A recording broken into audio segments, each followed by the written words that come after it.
in terms of the requirements that Valve stated today. This was also significant in that this tournament was partially crowdfunded. So again, if you're not so, if you are familiar, but especially if you're not so familiar with the Dota 2 scene, one of the biggest changes that the major system has entailed over the past 2 years is that third-party tournaments have all but lost access to crowdfunding. It used to be that if you were a third-party tournament organizer, you could sell both a ticket and, perhaps more significantly, cosmetic items through the Dota 2 client and keep a portion of those profits as a way to help you monetize that event. That was very, very significant, particularly for some events like Captain's Draft, the Dota Cinema tournament that had the absolutely sick Juggernaut sets, still one of the best Juggernaut sets in the game. That was a very important part for them in terms of being able to increase the prize pool and monetize the event for themselves.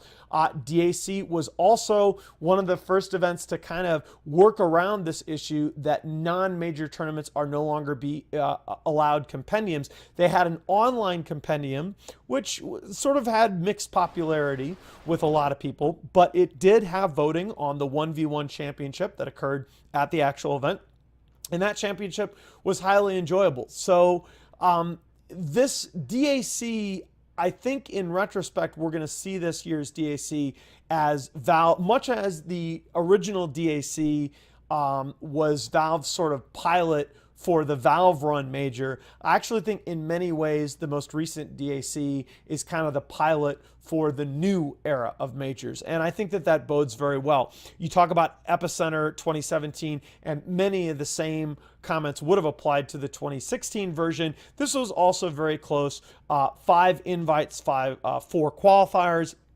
1 from the Americas, 1 from EU, including CIS, SCA, and Chinese. Now, this wasn't crowdfunded, but it had absolutely stellar production value. Now, this is going to become important a little bit later in our talk. Epicenter, both in 2016 and 2017, rumor has it that this is a big organization that was willing to run these tournaments at a loss in exchange for establishing its place in the Dota 2 scene. So, keep in mind when you talk about Epicenter events, these 2 Epicenter events were amazing, okay? But at least based on some credible statements that I've heard, they didn't make any money. And that is one thing that we're eventually going to have to talk about, is whether these kinds of events can be economical, not only for Valve, the teams and the players, but also for the third-party tournament organizers that we're all sort of hoping are going to either jump in or jump back in this pool.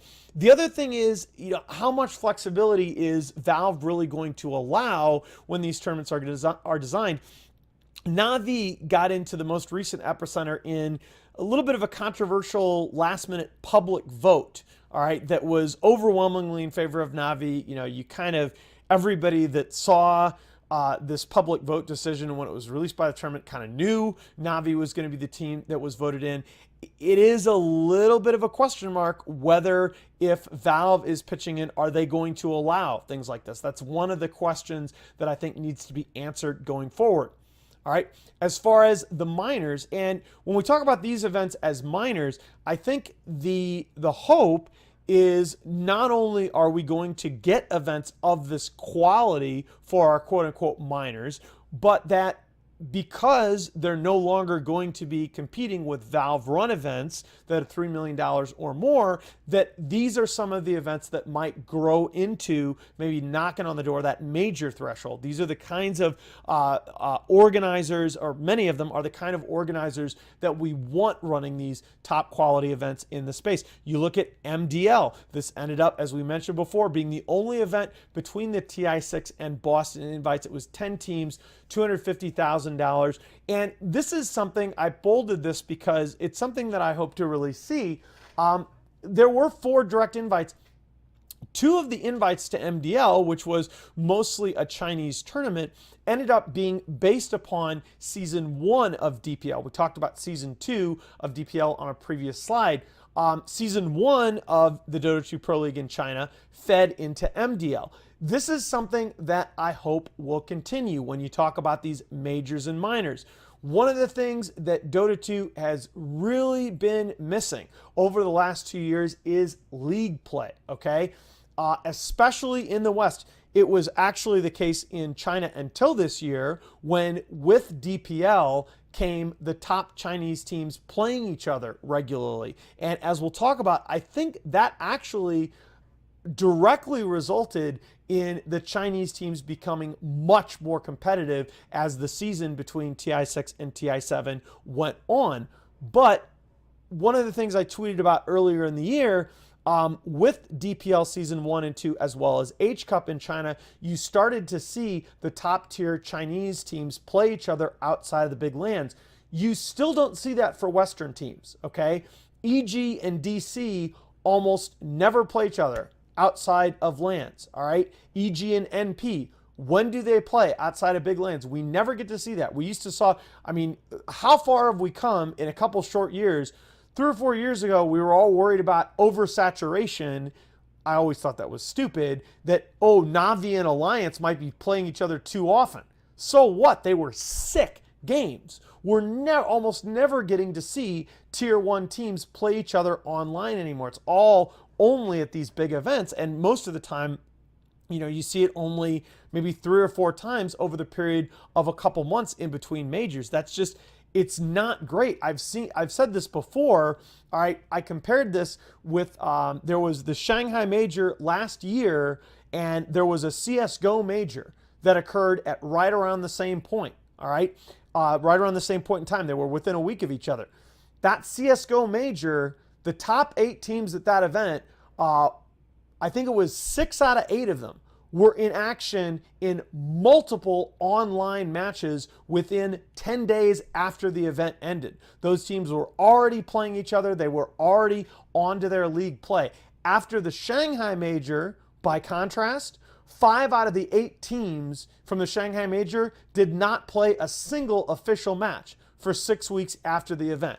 All right, the top teams, there's no activity anymore, and that's very, very bad, because the way that you pull fans into your scene is that fans see Secret win the Shanghai Major, or they see Ad Finum reach the grand finals of the Boston Major. They want to see that team playing against other top quality competitions right away. They say, hey, I'm a fan. I want to see more of this team. All right, you wait 2 months until that team plays a meaningful game again or more, those fans lose interest, and a lot of the potential for drawing people in is really lost. So I actually hope to see more league play. The fact that there have to be qualifiers and representations for each region doesn't mean they all have to run the same. You could very easily have a Chinese tournament or a European tournament where most of the invites are based on regional leagues, and then you have a few qualifiers run in other leagues. We've already have, for example, StarLadder and iLeague are already partnered. StarLadder and Imba TV are partnered producing events in Russia and China. There's the possibility you could even have parallel leagues that all feed into this tournament, with maybe a couple of standard single or double elim regional qualifiers to balance out the field per Valve requirements.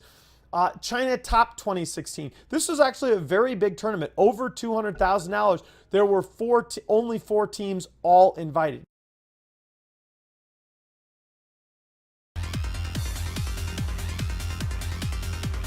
EG, Newbie, DC, and Wings. This is the kind of event that I kind of hope we move away from. It's great, all right? This is basically a series of show matches, but this is the kind of event that I think a lot of us were worried about, that basically you were seeing, as we discussed, the top teams were barely playing outside of the majors, and this was basically an effort to get the top Western teams to come over to China to face off, okay, against the top Chinese teams as kind of a barometer. This was something, again, when we talk about the merits of league play, something I wanted to point out is when you look at the evolution, okay, of Chinese teams over the season from TI6 to TI7 at MDL 2016, which was right after TI6. The 4 invites, 3 of them, 1 was NA, EG, 2 were EU, OG and Secret, and then you had MVP Phoenix. Those were actually the top 4 teams. This was a big warning bell for Chinese Dota that you had the 4 invited teams finish top 4, and the 4 Chinese teams at the event finished dead last. And indeed, if you went then to the Boston Major, 5 out of the bottom 8 teams at the Boston were Chinese teams. There was only one team from China that made it into the top 8 at Boston, and they finished 6th. So this is, this was a concern, and I think that was sort of a direct impetus where DPL Season 2 got organized, a lot of these other Chinese events got organized, the Chinese teams started to play each other regularly, and I think you saw a dramatic improvement in the quality of Chinese teams, not only just at the Kiev Major, but at other international land events since then as a direct result.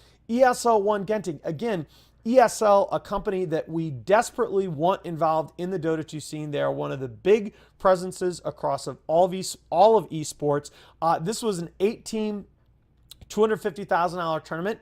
I like it because, again, less than half of the field were direct invites. You had American, Chinese, and EU qualifiers, as long as one broad SEA. And this is something, again, when we highlight a little flexibility in tournament formats, I think it's great. When you talk about holding a tournament in the highlands of Malaysia, hey, you have a Malaysian specific qualifier. Just like for the Manila Masters, the next event we'll talk about, you had a Filipino specific qualifier. I actually think that that's, especially with these minor events, that's the kind of thing I want to see happen. This is where you pull those tier 2 teams in, and they start to get to compete with some of the big boys for these big money land stages. The fact that you can ensure representation from all 6 regions, but then also have either league play or different kinds of qualifiers, country specific or specifically designed for tier 2 teams, also feed into these events. Okay. A big question again. The Genting, I loved this event, but it also sort of highlights some of the rut that we've gotten into and some of the problems in the major era. It's pretty clear Valve has sent the signal very strongly over the last couple of years that only LAN events matter for major invites, so they don't weigh online only play at all.